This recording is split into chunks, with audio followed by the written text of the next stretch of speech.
Hello, everyone.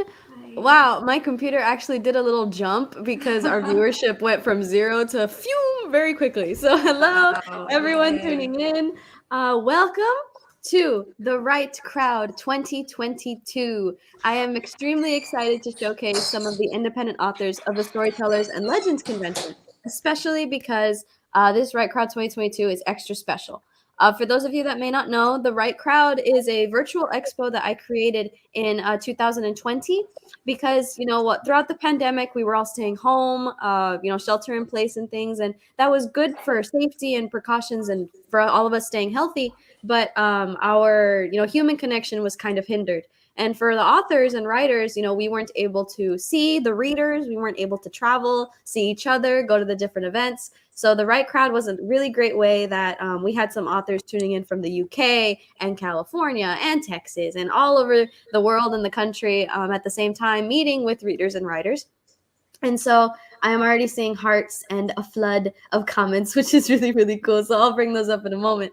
But this particular Right Crowd is very, very close to my heart because it is showcasing the independent authors of the Storytellers and Legends Convention. So for those of you that may not be aware, the Storytellers and Legends Convention is happening in Mission, Texas, heart of the Rio Grande Valley, in February 2023, February 20th through the 26th. And this convention is going to be phenomenal. I like that. That's the one that just came up right now on the TV behind me. But this event is going to be a literary pop culture extravaganza. We will have authors. We will have illustrators. We will have screenwriters, musicians, video game developers, celebrities, and voice actors. So I'll pull up Facebook info later so you all can keep track. And then, of course, instead of at a usual Comic-Con, you have Artist Alley, we are going to have Author Alley, which is filled with independent authors, including some of my wonderful panelists here. So you can meet them, say hello, and just have a really, really awesome, epic time. So I already have some comments coming in. Robbie Hernandez on Facebook says, first comment. First. Awesome. Dorina Kingston says hello on YouTube. Hello. Welcome. Thank you for tuning in. Jackie Smith, who was an author previously on a panel, says, I made it after all. Hi, Cody. Hi, big bro. So who was that? No, just kidding. Hi, Jackie. So she says hi. Hello, sis. I love it. Raul Martinez Jr. says hello with a smiley face with some cool emojis. Hello. And Tina Lively on YouTube says hi. So hello. Thank you for tuning in. And Patricia Rentería just says, hello, everyone. You guys are amazing and can't wait to see you all again in February. So that's wonderful. And then Jackie Smith is being playful to Cody saying, she doesn't know and you're not famous. But it's okay. It's okay. All the love. But yes, I am incredibly excited to introduce my wonderful panelists here today. This is the final panel of The Right Crowd. And as we were saying before, gotta finish strong. The big finale, close it out totally wonderfully. So I am going to have my panelists introduce themselves very quickly, just a real quick, hi, my name is, and then after that, they'll tell you a little bit more about their books in detail. So we will begin with the famous Cody Wagner. Wait, do we tell about our books now, or do we just introduce and then we're going to come back around for our books? I think we have high enough viewership. If you all want, you can do the whole thing right now. Introduce yourself and talk about your books. Usually I do it in 2 parts, but we've got a real good audience right now. So The floor is yours to have fun. Say what you want. I'm so nervous. Hold on. I am Cody Wagner, author of the queer trilogy, The Gay Teen's Guide to Defeating a Siren. Hold on, I always do this wrong. Yeah. Yay! And it is a trilogy about, very quickly, a teenager who comes out of the closet. His parents freak out and drag him off to this horrible conversion therapy boarding school. But when the parents leave, the school reveals it's actually a secret refuge for queer teens. And he gets to go to a secret gay high school that happens to be at war with the mythic Siren. And they have to figure out why the heck us and stop her before students die. So that's me in a nutshell. Very nice. And I see Pikachu is not with us today. I'm kind of sad. Oh, Pikachu! Well, hold on, real quick. It's festive. Yeah. So I have Pride Cracker. Ah! I love him. Hello. We gotta get festive and got into the season. I love it. Thank you so much for sharing. And we did have a comment come in from Bo Shira saying, hi, y'all. So hello. And perfect segue to announce Miss Alissa Shirah. Please introduce yourself. Tell us about your books. The floor is yours to showcase whatever you would like. Hello, I am Alissa Shirah, author of Going Home. And I've only ever been able to say I've written one book, but I just sent the sequel to the publisher this past week. So there will be another book. Going Home it's a modern day prodigal son story told about a girl named Cynthia. And the first book takes through her journeys, everything that she goes through, getting stuck in Mexico across the border. And then the second book, when that comes out, that tells the story when she gets back home and the whole relationship between her and her sister. So it's called The Prodigal Sister. How exciting. Thank you so much. You heard it here. Book 2 on the way. So very exciting. Thank you for sharing. And Mr. Manuel Ruiz, the floor is yours to talk about yourself, your titles, share with the world what is happening in your realm of writing. Okay, hey y'all, I'm Manuel Ruiz. I am coming to you from Round Rock, Texas, which is just north of Austin, but I am originally from South Texas, from Robstown and Alice, just outside of Corpus Christi. And I consider myself honorary Valley of RGV author because I've been to so many events down there, and they're really nice to include me in most of their stuff. So I've got 7 books out. I've got The Dead Club, which is a middle grade series about pretty much dead superheroes, or 5 kids that die, find out that they were brought there for a purpose, and they meet the Grim Reaper, who's actually a pretty cool dude, but the whole underworld's broken, and they were brought to find out why. So that's kind of what the series spans. I also have The Sugar Skull. This was my first foray into YA. I've got 2 books out. This one came out last year, and this one came out just a few months, not even 2 months ago. That's book 2, and there will be a third book hopefully out first quarter. This is more YA, slightly older audience, and it follows a high school kid who found a sugar skull, and crazy stuff starts happening after he finds it. And so that's my initial thing. And I don't have no Pikachu, but for my inspiration, it's not very festive, but I got the Joker. Hey. I've got Black Panther. But I've got Zero from Nightmare Before Christmas jersey on, so there's my festive part. That's it. Thank you so very much. And Ms. Sylvia Sánchez Garza, please introduce yourself and your titles. The floor is yours. Thank you. Thank you, Katelynn, and thank you for inviting me. I'm so excited to be here and with all of these amazing authors. I really appreciate it. Yes, my name is Sylvia, and I grew up in Weslaco, Texas, and I live in Edinburgh, Texas, which is the great RGV, which I'm really proud to be a part of.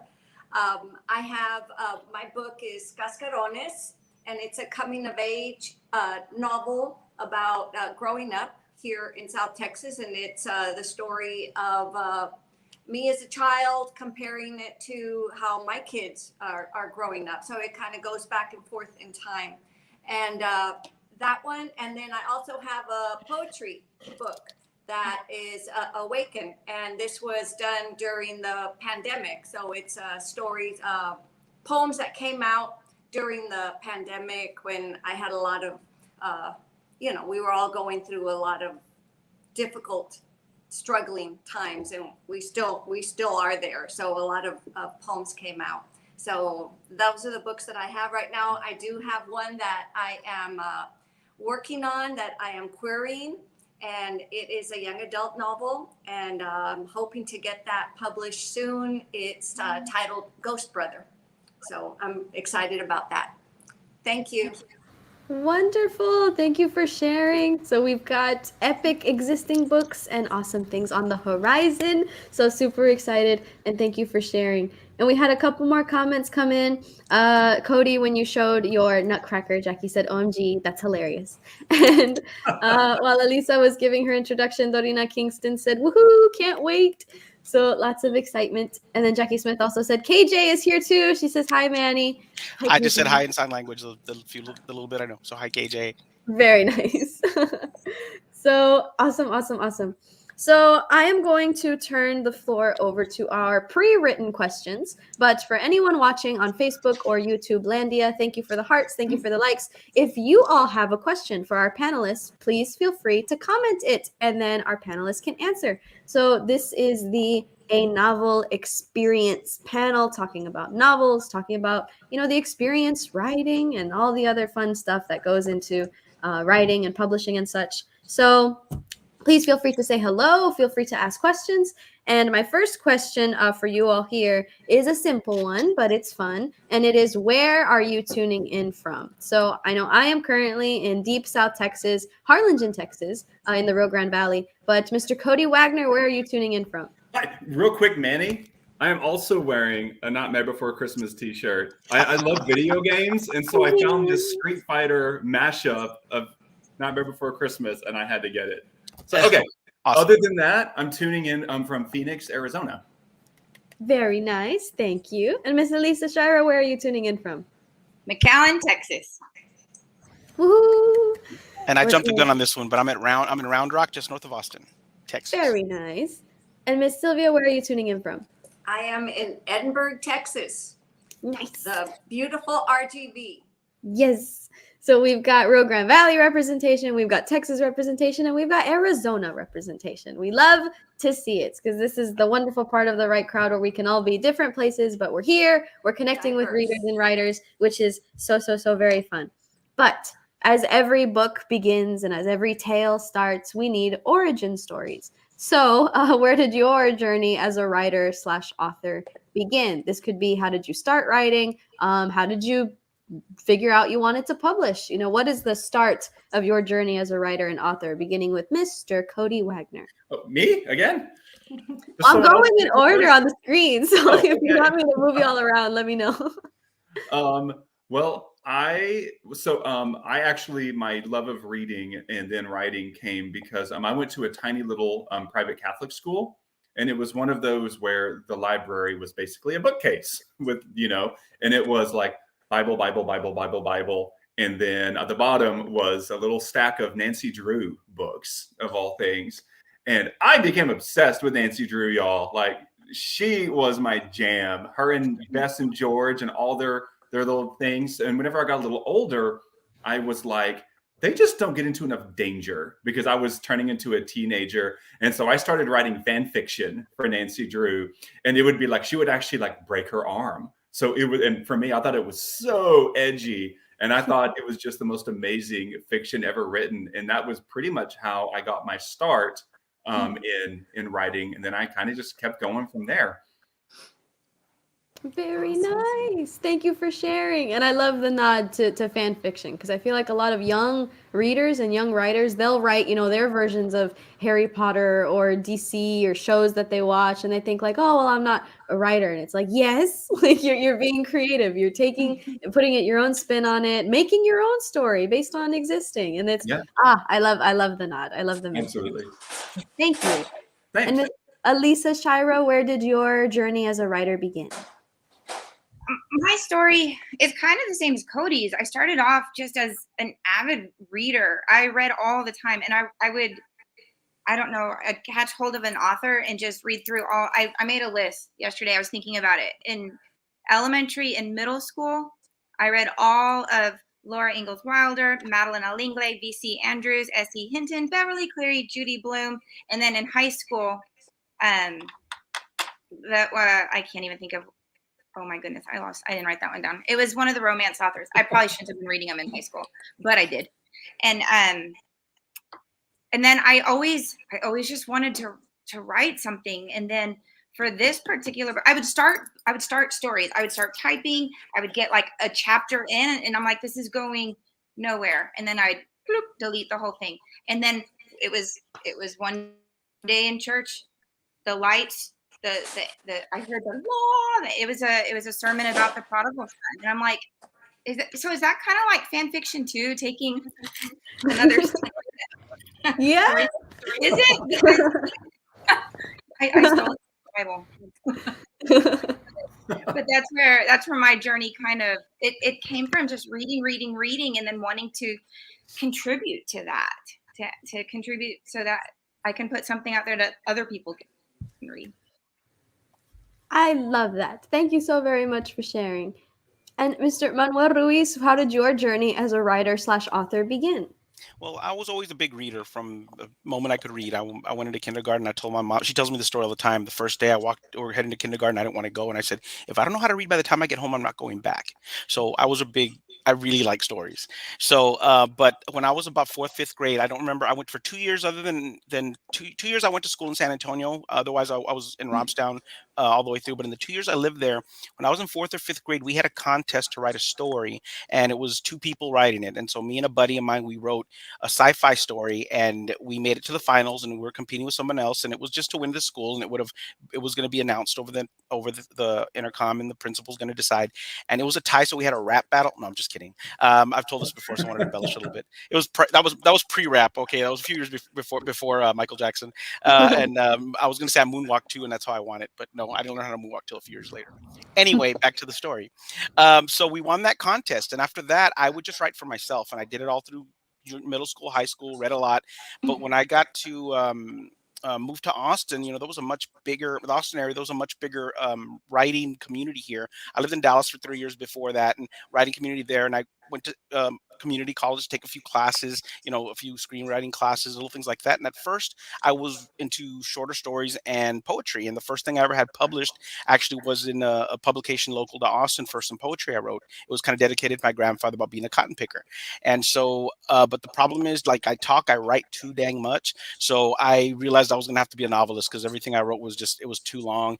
And that's what I've been doing ever since. So I started taking it really seriously, probably in the early 2000s, like taking more classes. At that point, more stuff was available online, and I would still take community college classes just for just to take, just keep things sharp. And then that's how I went with it and learned and took the education stuff that's out there and available, just always being better. Even now, I've been doing this for a few years. I'm still taking classes and reading books, because I think we can all always get better.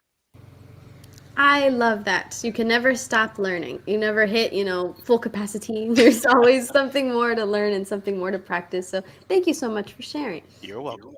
And Miss Sylvia Sánchez Garza, how did your journey as a writer/author begin? Yes, thank you. I'm blessed that I grew up in a home where my parents encouraged literacy, encouraged education, but I also grew up speaking Spanish, which I'm blessed that I grew up with both languages, Spanish and English. So when I started school, we spoke Spanish, and I did a lot of reading. I read everything that I could find. I read books in the library, and what I noticed is that there were not any books where I could find characters like my family. I could not find books that were similar to a representation like my family, culture about my family, anything that was similar to what I was witnessing growing up. And at that time, my dad, who did become an author, was always writing. He was always writing his stories about his experiences as a migrant farm worker, his experiences with him growing up, and he would publish them in the newspaper. And then eventually he started publishing his books. So I saw him doing that, and he told me always, he told all of us, all his children, write your stories, get your stories down, because if you don't write it, someone's going to start writing about your story, and you need to take control of your story. Write your stories down. And so that was in my head, and I started, I was always writing my stories, and he encouraged me. He kept encouraging me, and I wanted to make sure that kids saw themselves in books. I never saw myself as a child in books, not until later on, when I started reading books like Sandro Cisneros and Rodolfo Anaya, and of course my dad, when he published his book. And now, thank God, there are, you can find different cultures, different religions, different backgrounds, but we need more.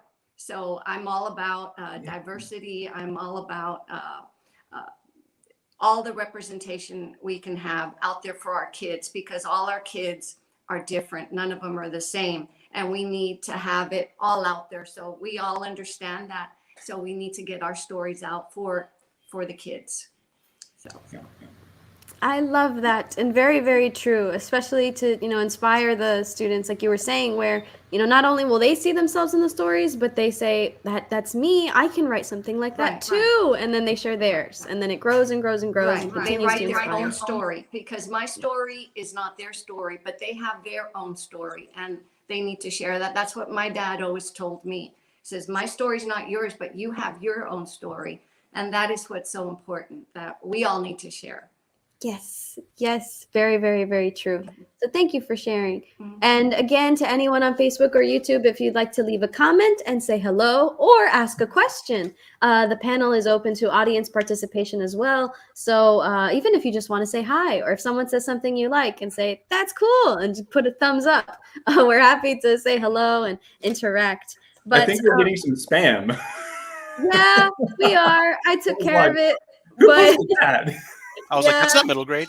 no, yeah, I had to run and go take care of it. So it shows up on our end, but it's gone everywhere else. So yay. But yes, so flood the comments with good stuff if you're watching and want to say hello. So my next question for you all will have some differing answers. But my question is, what is your current occupation, and how do you balance that with writing? So are you a writer full time? Is this retirement? Or do you have, I write, but, family keeps me busy and I have other projects and other stuff. So how do you balance writing with other things going on in your life, starting with Mr. Cody? Yeah, I thought that was a really interesting question that actually isn't asked a lot. So I actually have degrees in math and computer science, of all things. So I have a double BS. And I thought I wanted to write video games because just a little bit of tiny backstory is I was a gay kid near Amarillo, Texas. That's where I grew up. So you could imagine being the gay kid back in the 80s, 90s was not the easiest thing in the world in North Texas. And it was very lonely. And I had a very lonely childhood because there were no gay books. Nothing existed for gay teens at the time at all. So I thought that I was the only one ever. And so I was really lonely. And so I got hardcore into video games, and that's all I would do was just play video games all the time. So I thought I wanted to do that. So I got degrees in math and computer science, and then realized after that I don't give a crud about programming. I want to tell the stories in the games. That's what I was always obsessed with, but I'm a late bloomer. And so it took me years to realize that I was doing the wrong thing. But I ended up going into advertising and heading up the web development group for an agency in Dallas. But I was so unhappy because I had this creative outlet, and I knew that I wanted to write stories. I wanted to develop stories, and I wanted to write a gay novel for young me and invent a time machine. So I also need to get my engineering degree to finish that up. So I ended up quitting my job and going to work for myself.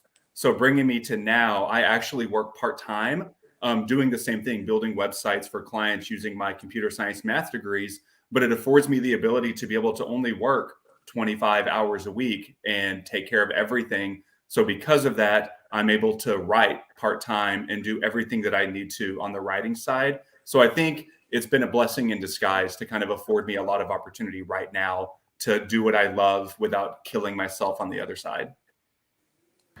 Thank you for sharing. And I think it's a good testament to, you have to figure some stuff out. It's not going to be perfectly laid out right from the beginning. You never know what path life is going to take you. And then to be able to find the balance, I'm sure, is absolutely wonderful to say, like, yes, I do the work, make a living and all the stuff, but then you still got the time for the passion project, which is absolutely fantastic.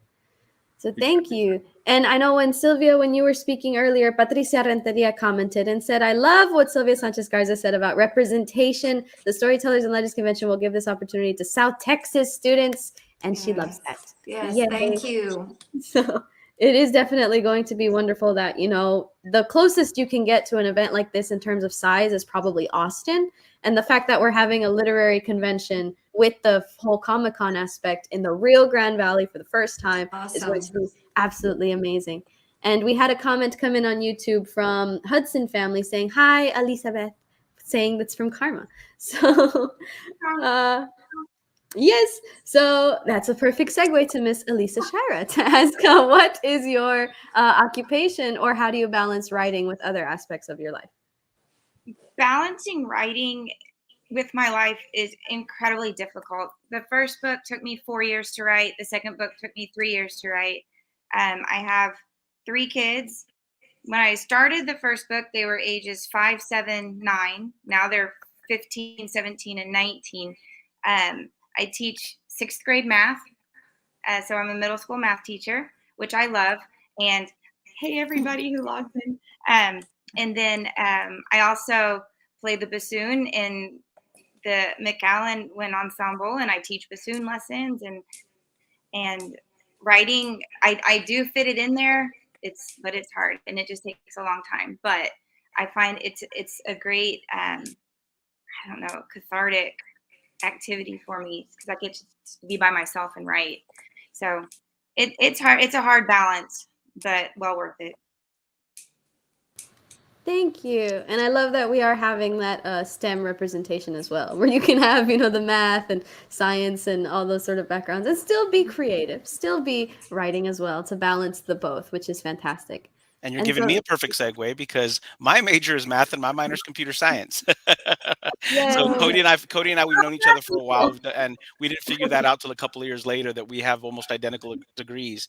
So my professional work, I worked as a computer programmer in Dallas. I worked for all big corporate companies. I did work for a school district for a very short time. I was a math teacher for a very brief moment in time, and but then I was a programmer for Sprint at the time at Dallas, and I worked for Dell for a while, and I'm now working for General Motors, all as a database administrator. So that's my STEM side. I also am a part-time musician. I play electric bass, and I've been in an '80s band for we're about to hit 7 or 8 years, I think. And so we play all over the area, mostly Central Texas and South Texas. And just recently, I've been less than 2 months. I got hired on as an actual writer for a company called Sterling and Stone. They are what you would call a multimedia. I have to say, I always have to look it up. A multimedia story studio, idea incubators, meaning they do books, they do movies, they do TV shows. They have sold several pieces, and part of what they were interested in for me is that Sugar Skull hopefully was going to go out to market sometime next year. So that was something they were interested in. And if anybody's seen the recent show called Reginald the Vampire on Sci-Fi, that was their first product. It was from their primary writers. That was the first one to make it from being sold to actual film. They have other IPs they've sold. They just haven't made it all the way yet, or they're going to be. They will be in the next year or two. But Reginald the Vampire was their first show, and that just finished its run on Sci-Fi about a week or two ago. And so how do I balance it? I am fortunately or unfortunately a night owl. So I work during the day, I do everything, and I typically will write at night. And if I have the time during lunch, I'll write during lunch. I'll take 45 minutes, an hour lunch, 15 to eat, and the next 45 to actually go and write. So that's how I balance it. I'm always doing more than I need to do, but that's how I function. I think when I don't have enough to do, I kind of like breakdown. I have to have more than I can handle, and that's so it's tough sometimes. Don't get me wrong, but but since I'm a night owl, that's usually how I work it out. Family stuff in the evening. Both my boys, I have a son and a nephew we raised who both graduated this year. One from law school and one from undergrads. He just graduated last week. So they, without they're out of the house, I spent all my time. It frees up my time because they're out in college. Doing their life thing. Very nice. And I like the nod to night owlness because I feel like that's a lot of us. Of just 3 a.m. is like the prime time. Yes. And then that's where the spurt of energy comes from. But thank you for sharing. Yeah. And Miss Sylvia Sánchez Garza, what is your current occupation, or how do you balance writing with other aspects of your life? Yes. Thank you, Katelynn.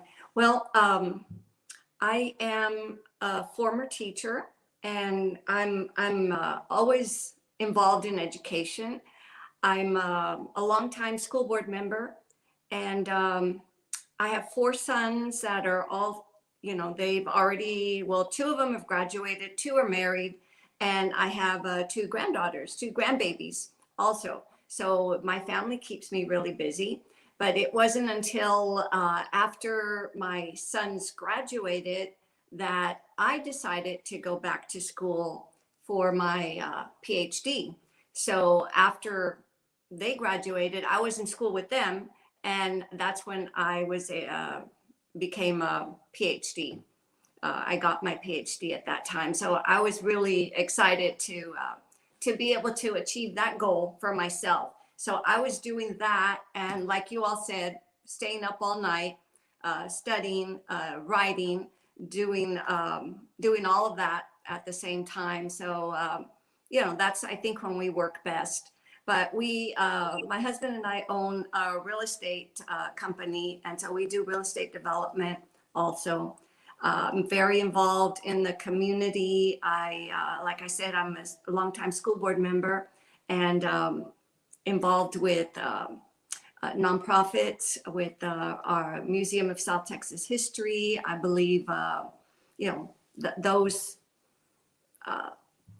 are very important. It's very important for us to give back to our community. Service is really important. So I try to do my best with what I can, but I do write as often as I can. And like I mentioned earlier, right now I am in the editing process, and that is tough. That is hard to go back to your work and try to rework it where it needs to be redone. And that's where I am.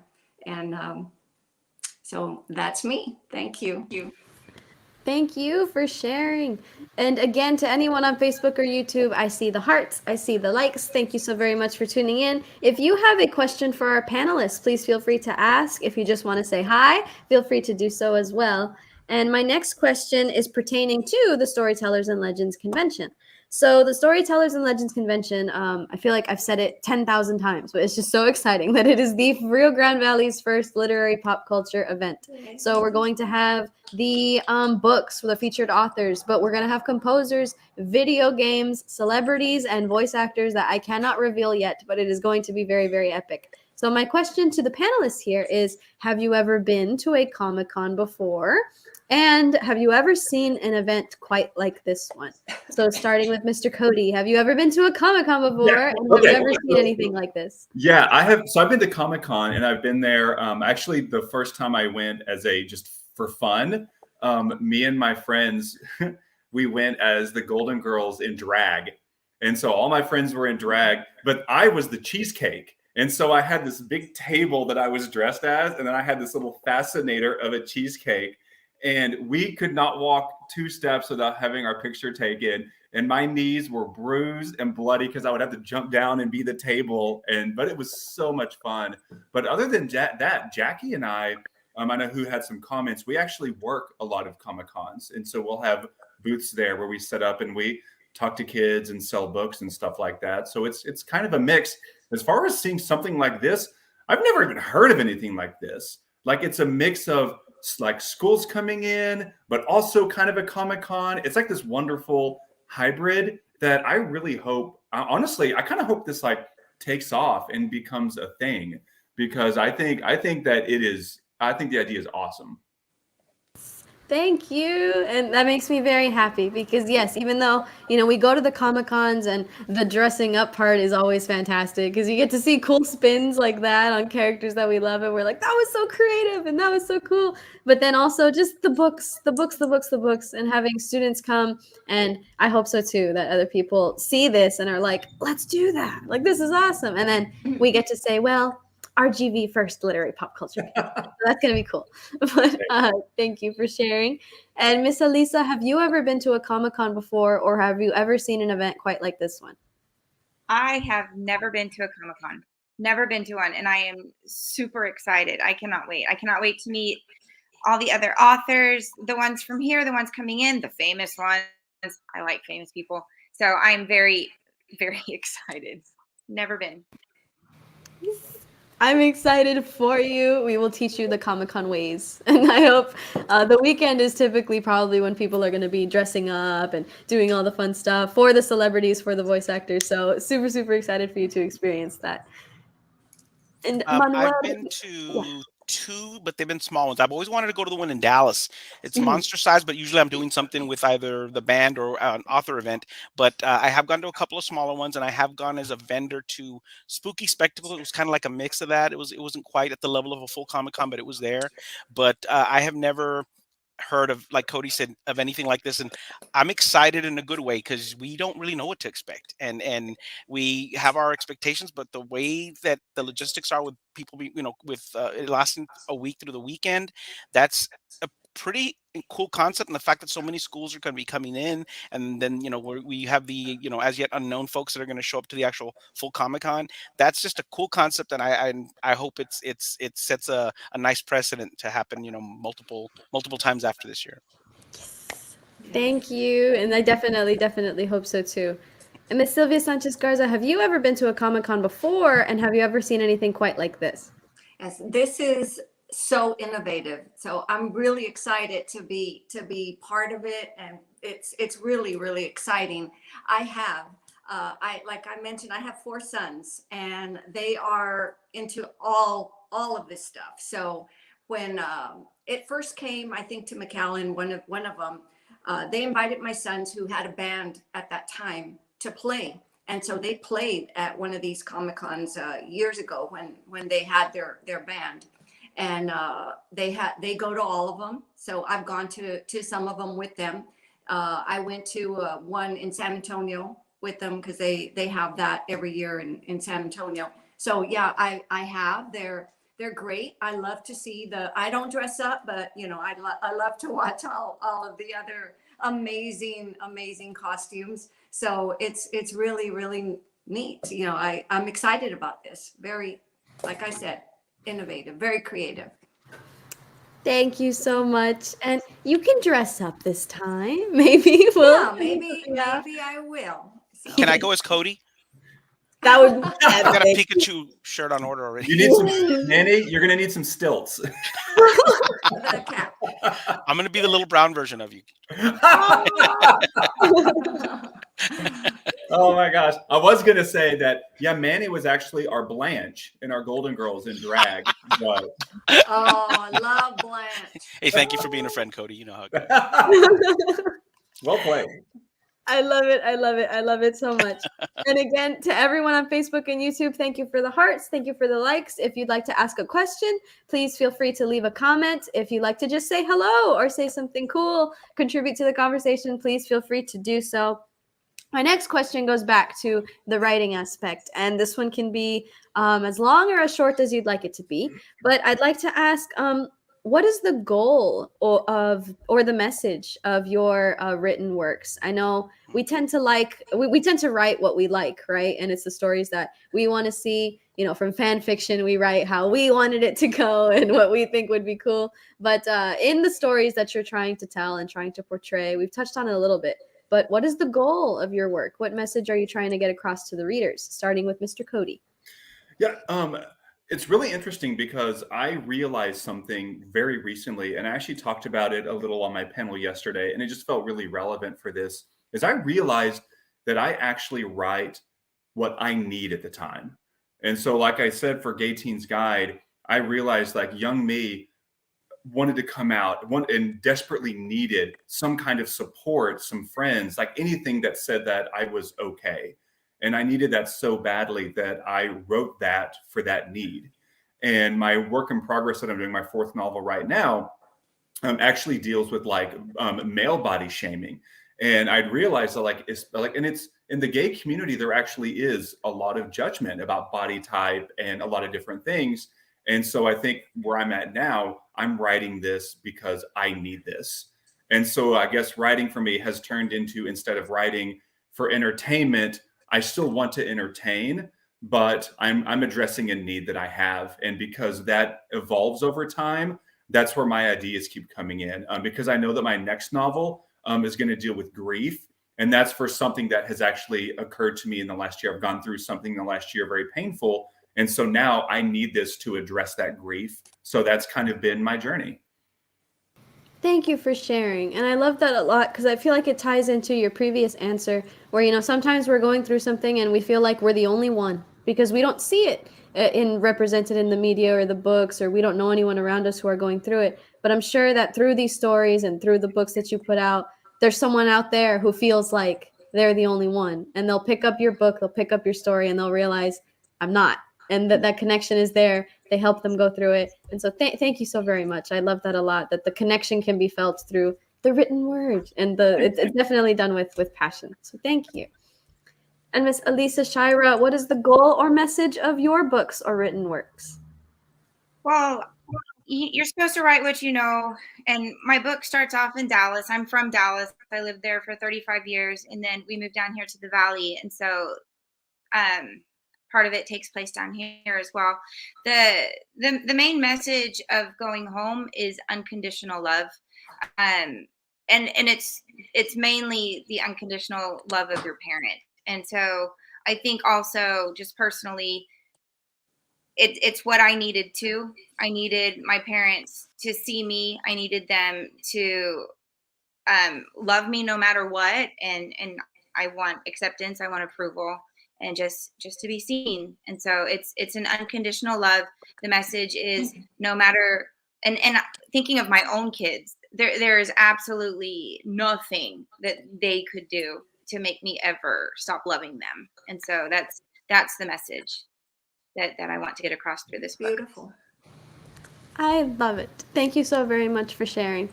And Manuel Ruiz, what is the goal or message of your written works and your stories? There's kind of a mix, honestly, but my key thing is I've always been, I always believe in writing comes through characters, and the way the characters are built is through emotion. If you're feeling the emotion of that character when I wrote it, if it made you cry, made you laugh, made you mad, then I did my job. And through that opens up all the other worlds of possibilities. Because by that, I want to also every primary character, male and female, that I've had have all been Latina backgrounds, and that's a key part of it. But I also don't want that to be what it's about. I want through the emotion of the character, someone to know I can feel this no matter what I look like or how I identify or whatever it is. I can get through these tough things. The YA books, especially, in each of the books, there is a really dark, very real adult character in both books. And I've spoken, I visit a lot of classrooms over the years. I've visited a lot of classrooms over the years, and a lot of the kids, they're sometimes they're trouble. They have rough home lives, and some have come to me, and I've heard stories through their books how just getting that reading it kind of took them away from it, and to understand that that if you can get to a point, if you can get through the the hard stuff, when you can make your own choices at some point, and it's easier said than done. But I hope that when they identify through the characters, they understand there's a power within, no matter who you are, what you are, where you came from, and no matter how good or how bad your background is. If you can resonate with them emotionally and on any level, I think that will kind of help buy into it, and also kind of distract you from the real world a little. That's a gift I think we all provide, is we're helping distract them no matter what story it is. It takes them away from the real world, which some people need in a good and bad way. I mean, to get over stuff it doesn't mean that you have to be going through something bad all the time to do it, but it's just a nice way to get away and separate.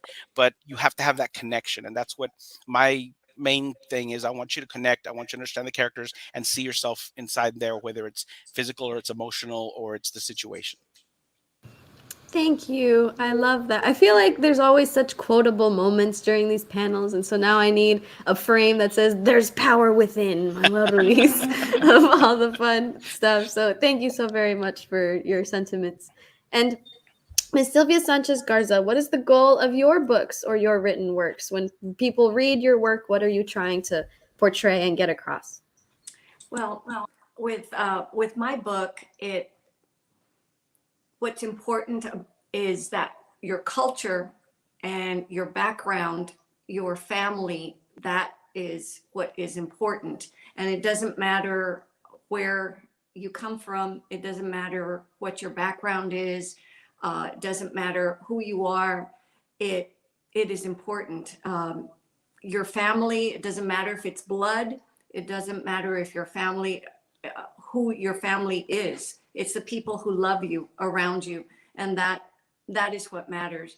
So all of those are important in my book, and that's what I try to bring up. Culture has a lot to do with who we become, where we're brought up, and that matters a lot.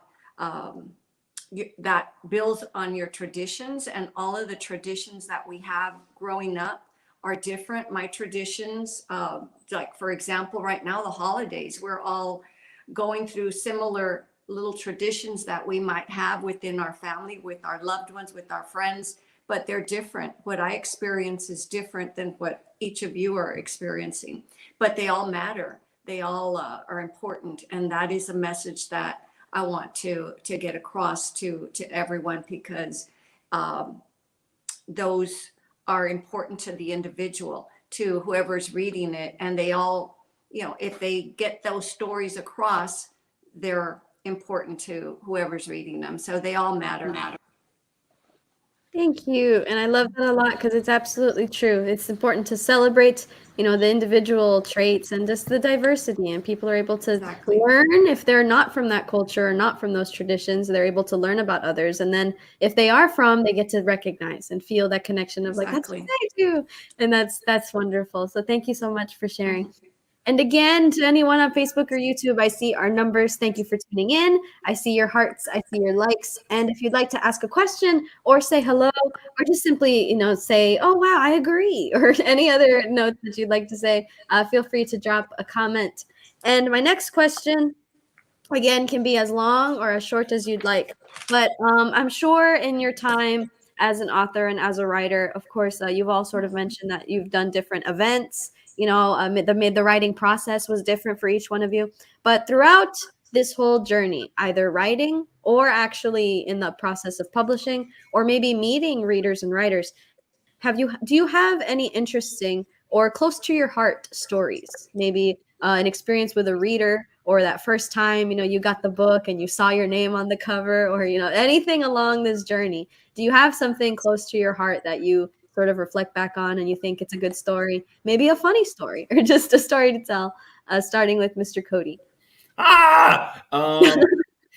Let me think. No, I guess overall, I think one of the really rewarding things about being like an LGBT author is, like whenever we're at an event, and a lot of times when you have kids coming up to you or readers, you're talking a lot about books, right?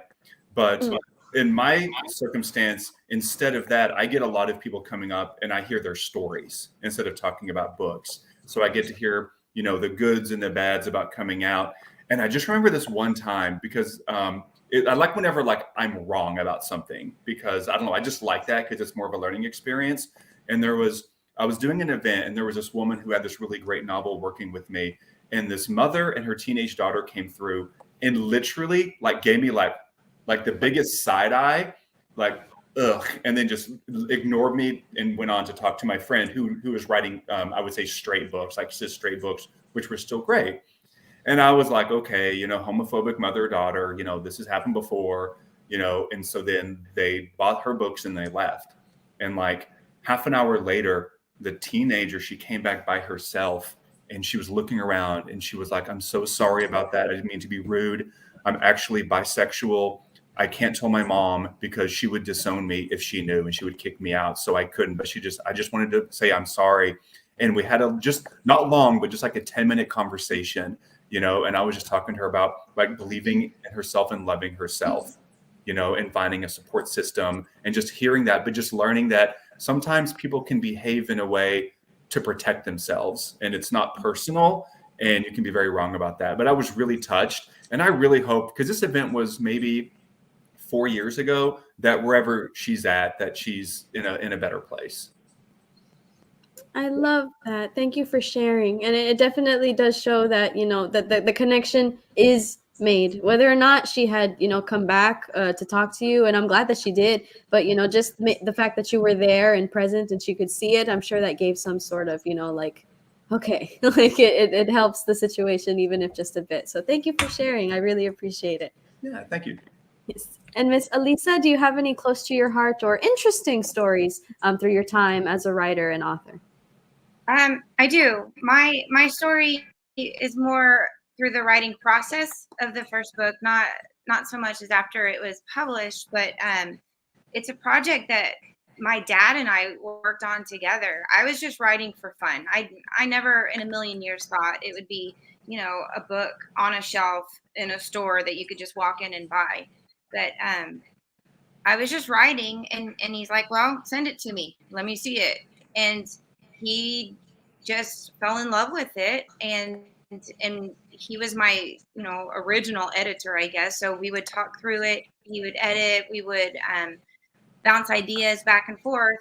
And I've never spent that much time with my dad. And so it was just a really beautiful time for the two of us that we had to spend together working on Going Home. And so that was that, even if nobody ever bought my book, that was everything to me right there, just having that time with him.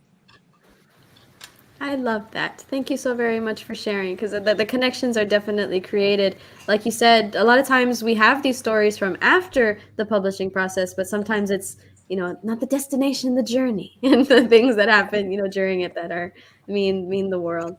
And so, Mr. Manuel Ruiz, do you have any close or interesting stories to share? I have a two-parter in 17 parts. No, I'm just kidding. But it leads with this. The Dead Club, this is not really after learning more about covers over time, this has got a few issues with it from a cover art perspective, but it's got two pieces that stand out: the car and Death, who's standing there with you know, sunglasses, and like I said earlier, he's kind of a cool guy. And I actually had a librarian, a teacher, come up to me, a middle school teacher, and she said, you know, a question that came up in a different panel was how to get boys to read. And sometimes that cover alone, she said, that alone, I had a kid that doesn't read. He's a problem kid, and she said this happened to her twice over the course of a few years. She had two different kids, problem guys, didn't read, and they saw that book and they wanted to read it. So she got them to behave majority of the time, promising them 5 minutes at the end of the day to read it. So I thought that was pretty cool. And I find this out later. But the bigger, deeper story, I'm gonna give you the quick version. I think I've told this before, but I had an assistant to my editor at the time. She told me the story about a friend's kid. They had their father who almost died. He was going through a long period. They were convinced he was going to die. The young son, was having a hard time dealing with it. Father, fortunately, he lived and he made it, but he said he's going to live the life he wanted, and that apparently meant leaving his family and going and getting married to somebody else after he'd been married with kids for a long time. And so he was, after dealing with death and thinking he was going to lose his father, all of a sudden he lost his father in a whole different way, because he left and left. And so they said the kid just went into a big depression, and he was doing that. So the other person had read my book, and so she took the Dead Club, and she said she just left it on a table. She goes, because he was at a point where no matter what you told him, he wasn't going to listen, he wasn't going to do it. And over time, she realized the mom said the book disappeared, and it kind of helped him come out of that shell. And it was just a story. It could have been any story, but that story appealed to him, and the book appealed to him, and it got him out of that shell just because he had the power of a book, a story. Not just that it was mine, but any book would have been there that would have fit the bill. And that took him out of a dark place. And he got back to normal. He learned how to adjust, and he was much better from it. You don't think about that stuff when you're writing these books. It's something you find out later. It was something I found out after the fact. And it was just something that's the best story I've heard over the last, 7 years since I've been published. And it makes you feel good, but it's stuff you don't realize that the power of just a story, a short story, a book can have on someone. That's one example of millions, so that's mine. I love that. And I feel like it ties back to that sort of, I guess a common theme of just connection. Like you connect with people in ways that, like you said, when you're writing the story, it's mentioned before, we write what we want to write, right? We write what we need. And then it ends up being something that someone else might need. And the connection that we don't even fathom that while it's happening. And we think, oh, we made it, yay, and celebrate. But then that could just be, the little spark to shift someone on another path, which is just absolutely phenomenal. So thank you so much for sharing. And Miss Sylvia Sánchez Garza, do you have any close to your heart or interesting stories throughout your writer/author career? Yes, thank you.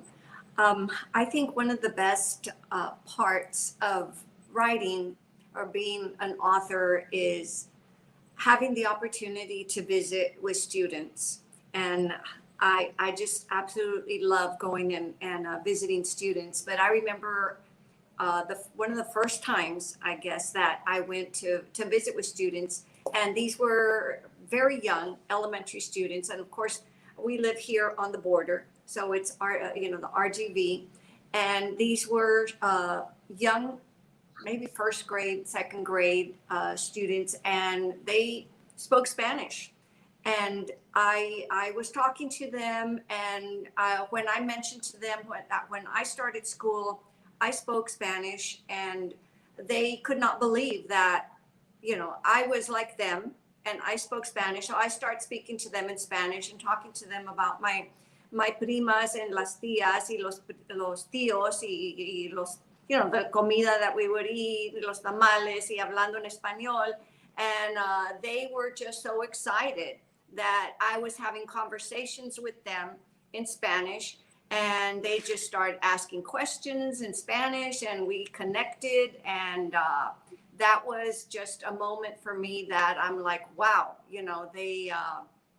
they really need someone to talk to them like this, that where they can connect. Yes, we can talk to them in English, and they love it, but sometimes you need to be able to talk to these little kids.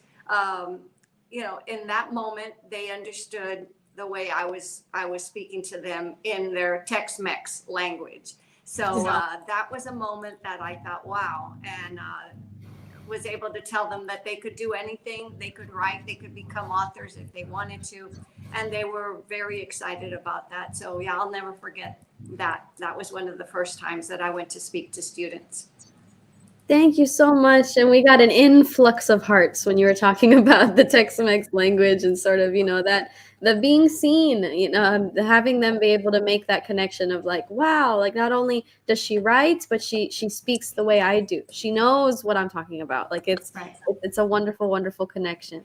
And I'm not sure when this comment came in, but we did have a comment on YouTube saying, oh, wow, I agree. So we did have shared sentiments during the conversations that were portrayed. But yes, again, to anyone on Facebook or YouTube, we are about to hit the 1 hour mark, but I do have one more question for my panelists here today. But if you are on Facebook or YouTube, if you'd like to say hello, if you'd like to ask a question, if you'd like to just contribute to the conversation, please leave a comment. I appreciate your likes and your hearts.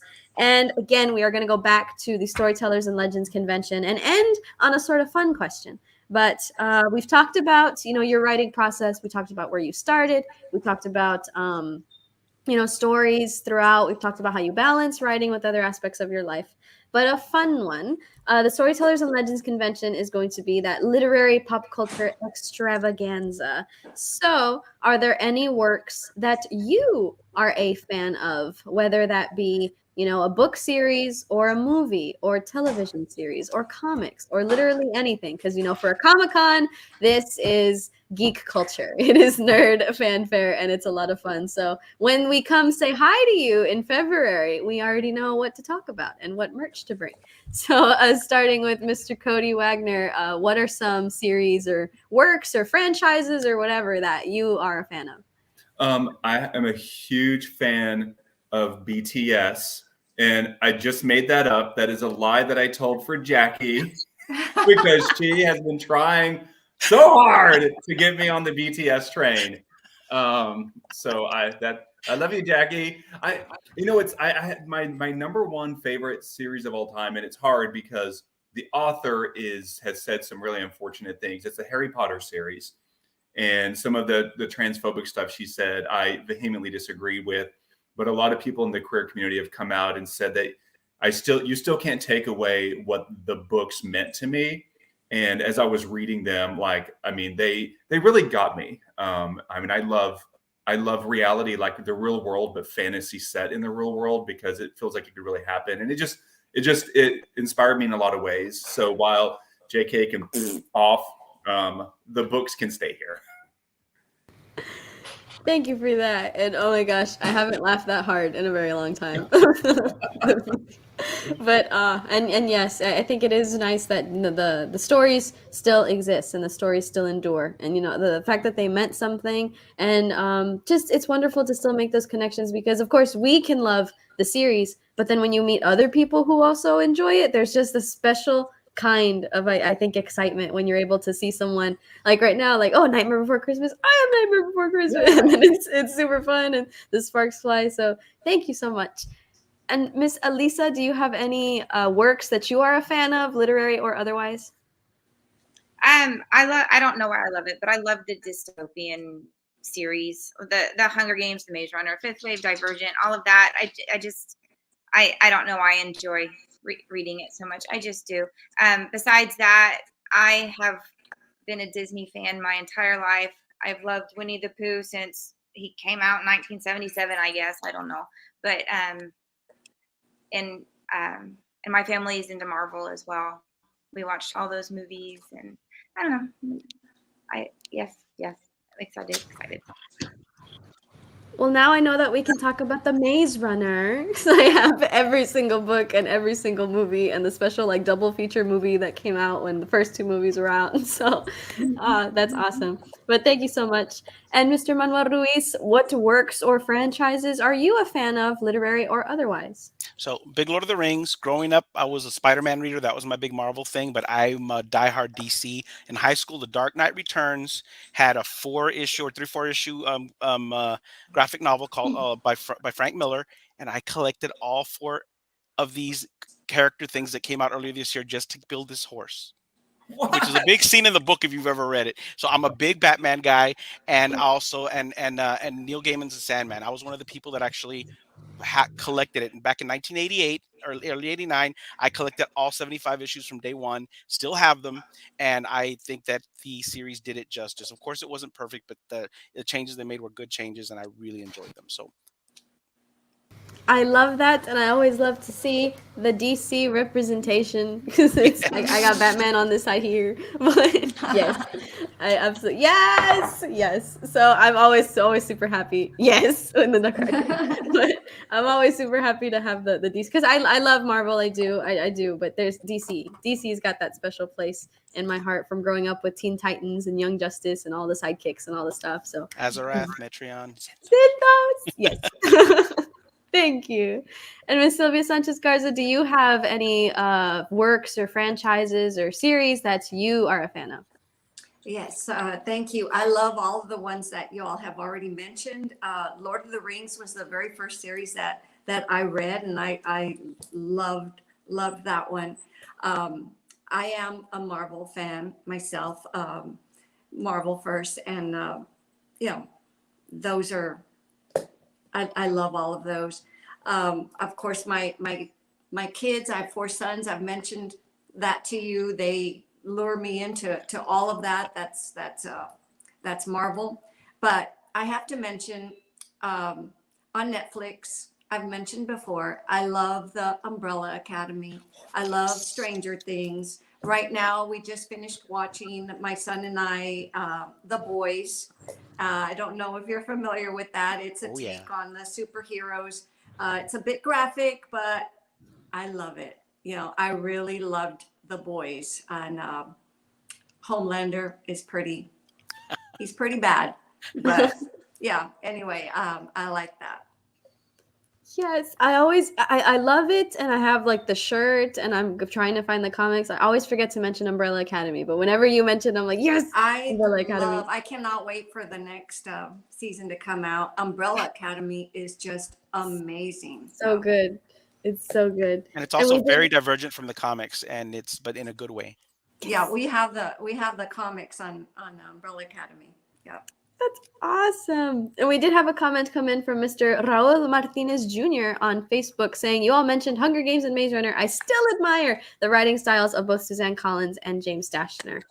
Absolutely. Yes. And I think that's one of the wonderful parts of having, people that still also love the fan works and things, that when we all go to the Comic-Con, we're all going to have some common denominators of the franchises that we love. And then, I think one of the most amazing things of a Comic-Con is, when you go in and maybe someone's wearing, a Flash shirt or a Hunger Games hat or a Lord of the Rings stuff, that's immediately like friend, like a potential connection and someone to talk to, which is absolutely amazing.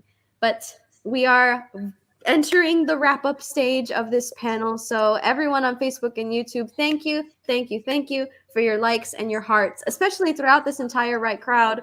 I'm sad because it's coming to an end, the Right Crowd 2022, but I am sincerely wonderful company wrapping it up today.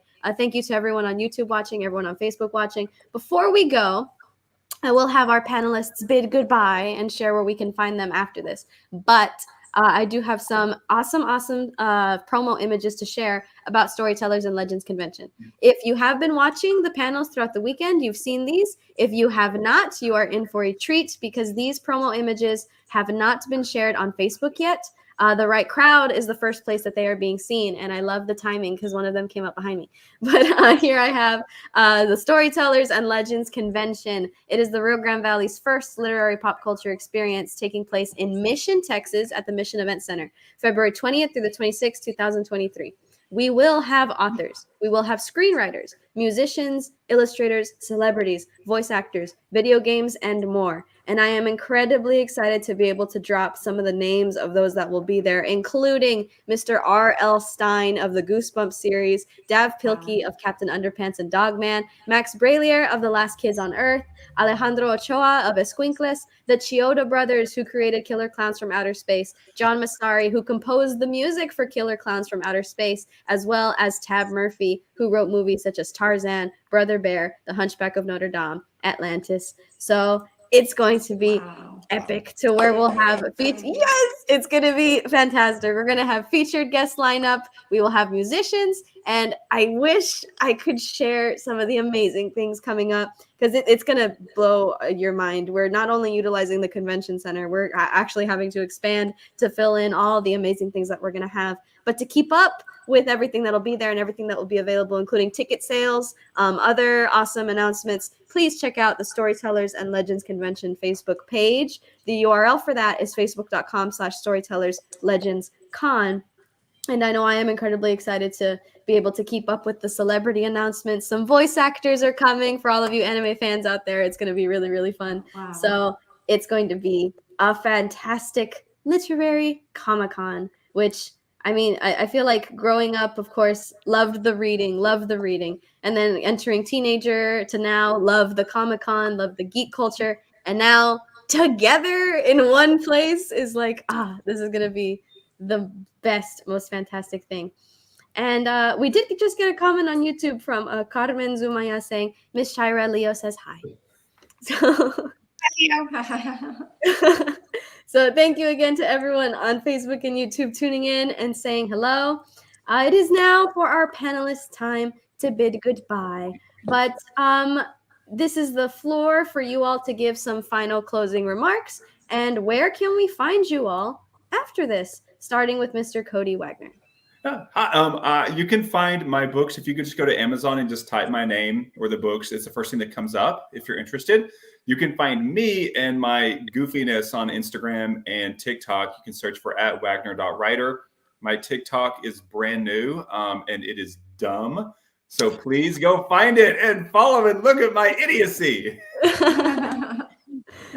Thank you so very much. And Miss Alissa Shira, where can we find you after this?